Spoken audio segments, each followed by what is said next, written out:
बड़ी खबर आ रही है। देवेंद्र फडणवीस ने इस्तीफे की पेशकश की है। महाराष्ट्र में एक बहुत बड़ा सेटबैक लगा है एनडीए को और फडणवीस ने इसकी हार की जिम्मेदारी ली है। मुझे सरकार की जिम्मेदारी से मुक्त किया जाए, उन्होंने कहा कि मैं संगठन के लिए काम करना चाहता हूं। और सबसे बड़ी बात यह कि बहुत बड़ी गेनर बनकर उभरी है उद्धव गुट की पार्टी और इसके साथ ही शरद पवार की पार्टी ने भी अपने परफॉर्मेंस को बरकरार रखा है। महाराष्ट्र में चूंकि एक प्रकार से भारतीय जनता पार्टी की सारी जिम्मेदारी महाराष्ट्र में एक लीडर के रूप में मेरे ऊपर थी, तो ये जो हमारा महाराष्ट्र में डिबैकल हुआ है या जो हमें एक प्रकार से हार मिली है, हमारी सीटें कम हुई है, इसकी पूरी जिम्मेदारी ये मेरी है। मैं इस जिम्मेदारी को स्वीकारता हूं। कहां कमियां रही है उसको पूरा करने की कोशिश करूंगा।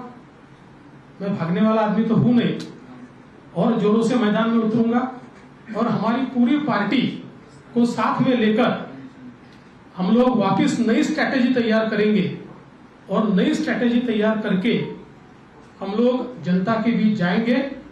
जनता का जो विश्वास है उस विश्वास को हम लोग संपादित करेंगे।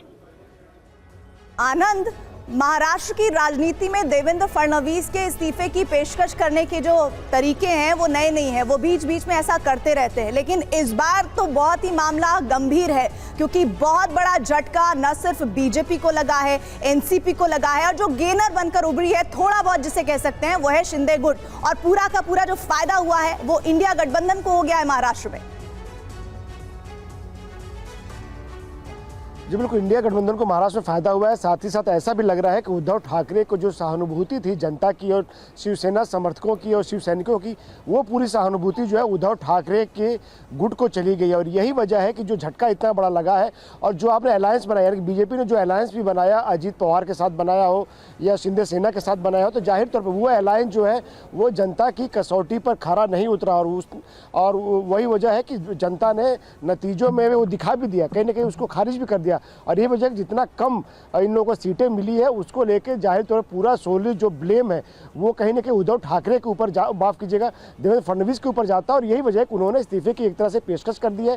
और चूंकि असेंबली इलेक्शन जो है बहुत दूर नहीं है महाराष्ट्र में, और ऐसे में उन्होंने पेशकश के इस्तीफे की और उनको ऐसा लगता है कि अगर किसी को जिम्मेदारी लेनी चाहिए तो देवेंद्र फडणवीस को लेनी चाहिए। क्योंकि देवेंद्र फडणवीस ने तमाम फैसले किए जो कि बताया गया कि वो देवेंद्र फडणवीस की पहल पे या उनके फीडबैक के आधार पर केंद्रीय आलाकमान ने किए। तो ऐसे में उन्होंने इस्तीफे की पेशकश की। जाहिर तौर पे हो सकता है कि उनको भी थोड़ी सहानुभूति चाहिए हो, लेकिन ये बड़ी बात है कि समय बहुत कम है या महाराष्ट्र विधानसभा चुनाव में होने के और आने वाले विधानसभा चुनाव के लिए भी जनता के बीच में जा कार्यकर्ता। जी आनंद, यहाँ से क्या कदम उठाएंगे उसकी बहुत अहमियत है क्योंकि आगे आने वाले विधानसभा चुनावों पर इन नतीजों का असर ना हो, ये डैमेज कम से कम हो, ये कोशिश जरूर बीजेपी की तरफ से रहेगी।